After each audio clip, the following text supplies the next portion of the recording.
Hello, everybody, and welcome once again to the High School Sports Caravan. It is week number 1 in the playoffs here in the state of Missouri. I'm Jim Powers, joined as always by my cohort in crime, John Edwards. And John, it is extremely hard to believe that 9 weeks of football have gone. It seems like we were over Lutheran South 10 weeks ago watching the Jamborees, and all of a sudden it's now the end of October and week number 1 of the playoffs. Yeah, we had a tremendous year this year, Jim, with the High School Sports Caravan. We started out the season out at Francis Howell. We visited with them twice this season. We also visited all the Parkway schools this year. We had a chance to see all the Parkway schools, which was pretty good. We also had opportunity to see Kirkwood. We got to see Kirkwood for 4.5 quarters, really. We've really branched out, and we were able to get out in front of a lot of different people this year, and really excited. It's playoff football time of the year already. No doubt, and we're going to kick off our coverage on Mission.TV, powered by the High School Sports Caravan and the NFHS Network, with a rematch from last year's district final. Rockbridge, a team that made it to the Dome and lost to Blue Springs, they travel back over to O'Fallon, Missouri to take on Zumwalt West. They took care of the Jags last year in that district final, but you know, this year, probably, as I told you and I said to some people, this may be the best game in Class 6 in the state in the first round. Hey, look at this Rockbridge team, Jim. Would you ever think that a Rockbridge team would be 4-4 on paper at the end of the year? I mean, if you think about it, they were ahead last week against CBC. They faltered down the stretch. They were outscored 16-0 in that fourth quarter. But they're a dynamic team. Logan Treehouse, a baseball player during the springtime, comes out for football season, throws 58% for the season. He's got 21 touchdowns, 9 interceptions, over 2,300 yards. That's pretty good numbers for a quarterback in the state of Missouri. You know, and then you have to look at Alex Odafal, the coach's son. He had over 1,300 yards in receptions and 13 of those touchdowns. So it's a good 1-2 combination to have. They sprinkle a little bit of the run game in. So they're a team that they're going to have this Fort Zumwalt West team, I think, on their heels strictly on that pass game alone. Yeah, the thing is, and what you got to understand, Rockbridge's schedule, because they are an independent, they are the traveling road show. They played Rockhurst, they played Blue Springs, they played Hickman, they played Battle, they play all the big kids on the block out in the Kansas City side, hence the 4-4 record. Logan Treehouse, great quarterback. Last year at the Dome, he shattered his shoulder blade, came back, was able to lead Rockbridge to the state Final Four in baseball, and now looking to do the same thing again in football. Tremendous talent. He's really a phenomenal athlete. For him to come back after what happened to his shoulder, to compete in baseball, win a championship with baseball, and do well in baseball in the springtime, only to return back to the playoffs again this year. So, look at don't look at that 4-4 record and say, well, hey, they're 4-4. We're going to have an easy time with them. You're going to have your hands full for the full 60 minutes. And Zumwalt West, we saw them against Howell in that big backyard rivalry, and they gave Howell everything they wanted, and they snuck their way into the top 10 poll last week and maintained there this week. Yeah, it's going to be one of those things moving forward, especially now. You don't have it's everything counts more now, and we talked about this last week. Coaches get those teams ready for that week number 10 showdown in the playoffs. So moving forward is the most important time. This week, especially, if you're not ready this week, you're going home and you'll pack things up and you'll bring it back out for next season. Absolutely. So that's one game. That game is in that crossover district with Francis Howell, District 1. Kirkwood, Eureka, 1-2. I can't see any way, shape, or form it is nobody else but those two playing at Kirkwood on the night of November 15th. No, and, we were at the Kirkwood SLU High game last Friday night. Kirkwood just didn't seem like their normal Kirkwood self. Offensively, they were doing everything they needed to do offensively. But really, defensively, that was a team that just looked like they were on their heels all night. But you have to give credit to SLU High. Mm-hmm. Andrew Clare goes 200-plus yards, all-purpose yards, 2 touchdowns. And I really think that SLU High did a good job all night with their balance. And I think because of that, it really exposed the Kirkwood defense. You know, Gary Kornfeld told me after the game, we needed to have the game of the year, and they did. They did everything that they needed to do to beat, a very good Kirkwood team. And in talking to Matt Irvin afterwards, he said to me, he said, remember, we lost to Parkway Central last year in the regular season and then put on a string of wins. Sometimes, and this is the former coach coming out in me, sometimes it's better to get that loss when it's not going to affect you and refocus. And I think that's what Kirkwood is going to use that loss for last Friday night, to refocus for their matchup this week. I agree with part of what you're saying. Yeah, you want to get that loss out of the way before you go to the playoffs. But you know what? As a team that goes from Class 5 to Class 6, I wanted that win because I want that momentum that's going to carry me into the playoffs. Listen, you're coming off a loss on your home field. Some place that it's very hard for visiting teams to come into Kirkwood and get a win. And SLU High did a really nice job. And the scary part about SLU's team moving forward, Jim, is the fact that they have all of their skill position guys are underclassmen. Oh, yeah, they're so young, it's unbelievable.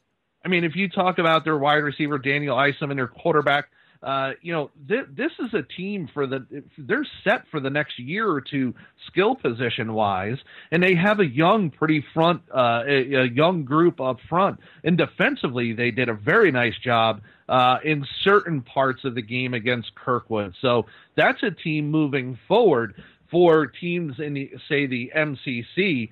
Hey, we know that CBC was the king of the castle this year, but moving forward, you got to be careful because that team, SLU High, that won last week could very well be the dominant team next year in the MCC, if not moving forward in the playoffs. Yeah, and they're in District 2, and they've got a matchup staring them right down the pipe with a extremely talented team from Hazelwood Central, the number 1 team in the state. CBC gets the number 1 seed in that district, so Road's going to go through the outer 40 out in Town and Country. I'm excited. I really think that the 2 districts that we have here, Kirkwood, Eureka, that possibility, and then Hazelwood Central, CBC, Howell with the possibility of hosting. We could have 3 of the state quarterfinal games right here in our backyard on November 15th. We talked at the beginning of the year about the fact that, hey, when is it going to be a team from this side of the state going to win a championship again? St. Louis is well represented in the fact that they have teams that are going to be in the playoffs that might not even make it to the Dome and really be the best team in the area. And the only caveat I say to that, the Kansas City side has absolutely beat the crap out of each other all year long. Good. And that's your hope for. Yeah. That's what everybody's hoping for right now. But still, there's some great football out there. It's going to be interesting to see how that district out in Kansas City shakes out when you've got a Blue Springs and a Lee Summit West team in the bottom half of that district. So Ray-Pec better watch out. Rockhurst better watch out because the 2 sleeping giants are sitting there, and the bad thing is we're going to lose one of them next week. If they both win this Friday, they're playing each other next Friday night. So one of the 2 defending state champs are not going to make it out of the district. Yeah, and that's just the way it happens, especially when it gets to playoff time. And listen, a lot of these coaches that I've talked to throughout the season have all said, hey, listen, we want to get to week 10. We want to get to the playoffs. But you know what? If you're not playing well and you don't finish in that top half of your bracket, and you get and you don't get a home game in that first half, and you don't get a bottom seed, or you don't get a 4 or 5 game, something like that, it almost really could make what you had as a really good season into a potentially bad season because of where you were bracketed, where you were put in the districts. Absolutely. Class 5, Fort Osage stays number 1. They've got a very easy road coming out of the western part of the state. Webster Groves coming in 5-2 on the season. They're the number 2 in the state. They're going to be the number 1 in their district. They'll get a bye this week. And I always say, you give Cliff Ice an extra week to prepare, they're going to be in great shape. And you look at what they've done the latter part of the year. Cam Hilton last week broke the school interception mark and the school touchdown reception mark. The kid is a special talent. We've talked about him a lot this year, going to Mizzou, and he has just really, really asserted himself as one of the top players, again, here in the metro area. And the scary part is he's a two-way football player. Yeah. So, I mean, you have to be careful on the corner. You have to be careful of him on the offensive side of the ball. We talked about Webster at the beginning of the year. We saw them against Francis Howell. And we talked about throwing that game out the window, and I'll throw it out the window still. Yeah.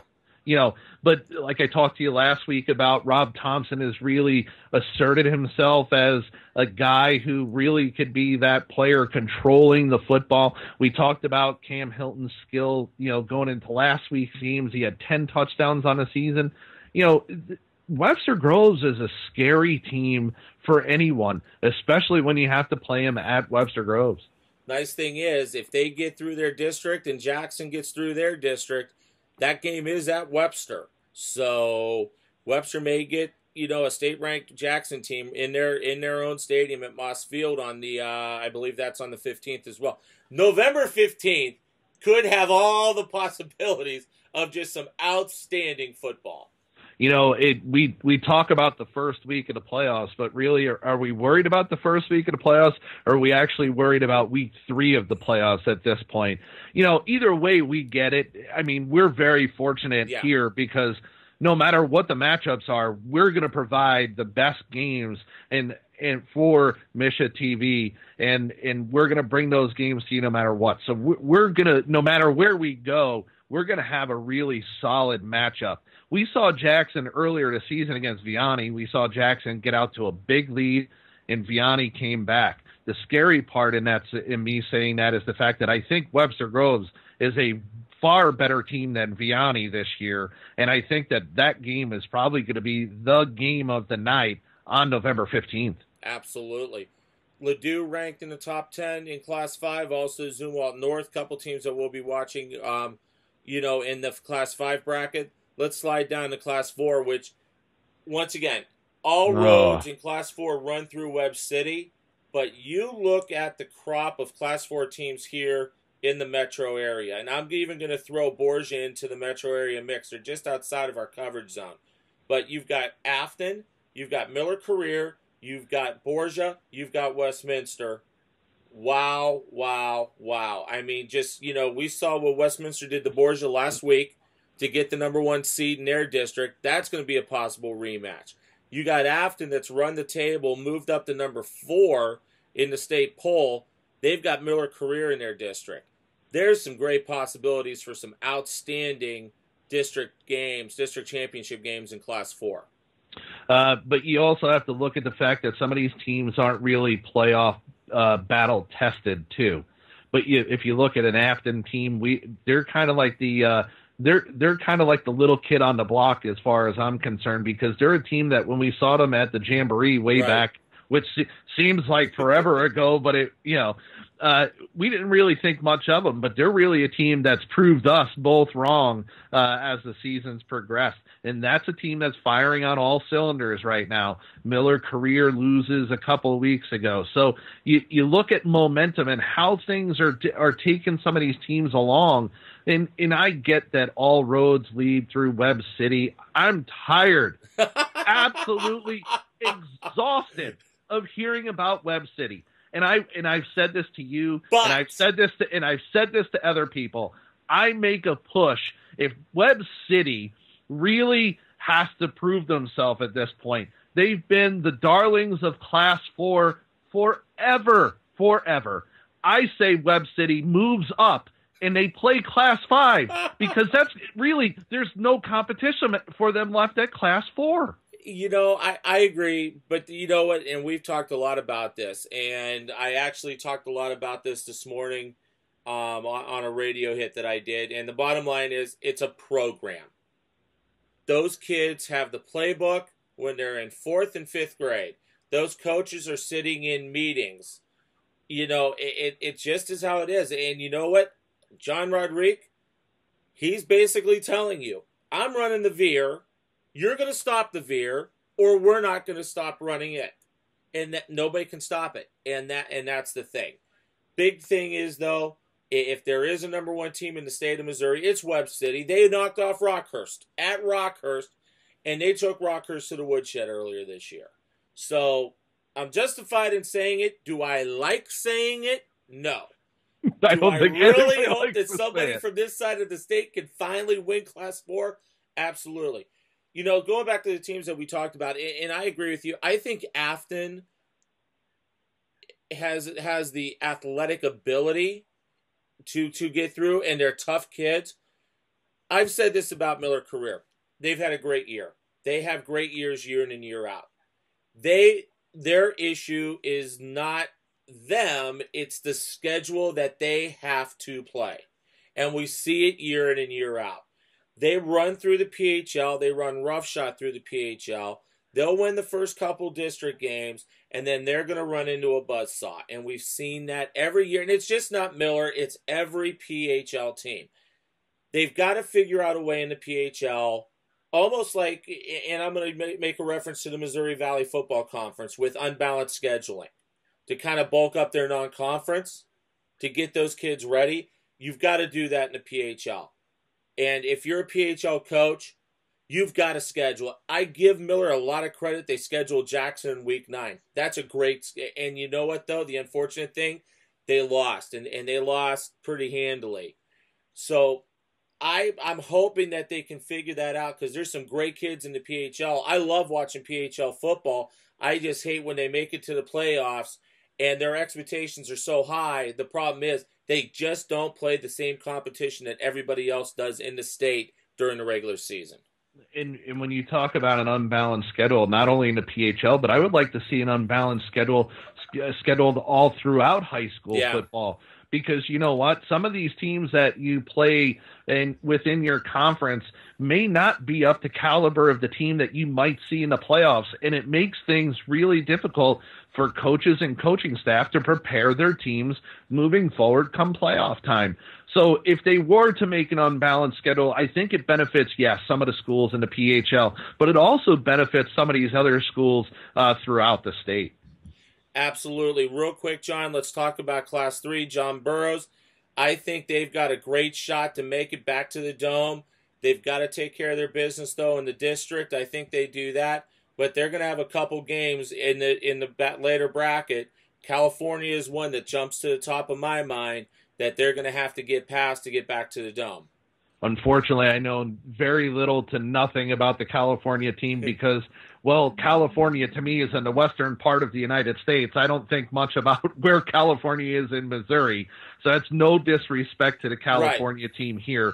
But, listen, John Burroughs has been to the dance before, and they've had their coaching staff there, parts of their coaching staff there. So they're a team that could potentially make it back based on the kids that are there that have been to the situation before, and they have some of that experience that could lead them back. Of course, they're going to have their hands full because once they get past their first game, they'll have to play on the road if they get a 2-3 matchup, and if they win the 2-3 matchup, they'll have to play whoever the district champion is or whoever the district 1 seed is on the road. So anytime you have to play potentially 2 of your playoff games on the road before you get somewhere, likely to say you're going to lose one of those 2 games.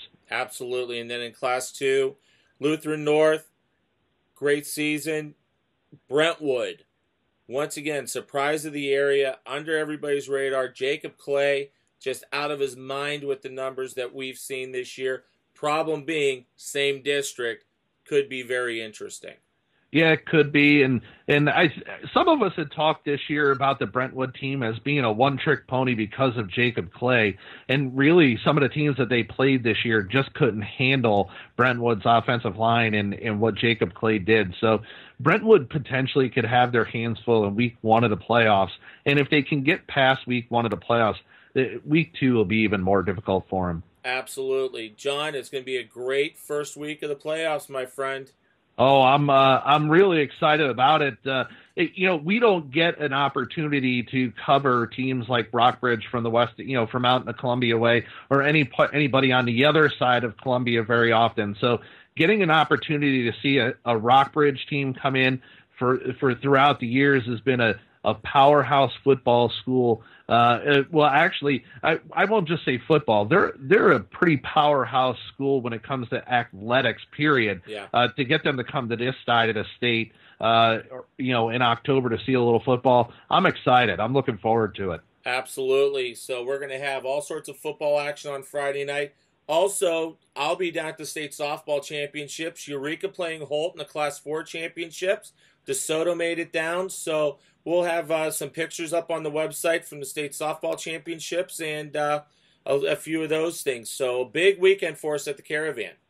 A huge week in the Caravan. And listen, if it weren't for some of the people that have been involved all year with the Caravan, Joe Cochran, who's been our on-site coordinator all year, Matt Grover, who's been our camera guy, Todd Schumacher, who's pitched in, and we've also had Michael Young, and we've also had Mike Richter jumping in. And it wasn't for our sponsors, too. We want to thank them as well. Adams Smokehouse, Lotman Realty, Elite Football, Sunburst Promotions, All-in-One Fitness. If it weren't for all of them, we wouldn't have been able to. TJ Wings. No, because I like TJ Wings. And I've been hankering Paul Ellis to go back there because that's right around the corner from his house. But he's told me that, I've lost all this weight. I can't go there and eat. I'm like, well, good. Just walk in and smell the food, then I'll eat while we're sitting there. But if it wasn't for them, we wouldn't have been able to give you the high school coverage we did this year. And we thank them, and we look forward to working with them down the road, especially as we head into basketball season. Absolutely, buddy. We'll have a great call in the game Friday night, and we'll talk about round number 2 next week. Sounds good. I'll talk to you then. All right, John Edwards and Michael Young will have the call of Rockbridge and Zumwalt West. District first round action live from Zumwalt West on Misha.tv, powered by the NFHS Network and the High School Sports Caravan. I'll be down at Springfield on Misha.tv on Saturday with the high school softball championships from Killian Softball Complex, and we'll have all sorts of updates from down there as well. For John Edwards, I'm Jim Powers. Have a great week. We'll talk to you next week right here on www.highschoolsportscaravan.com.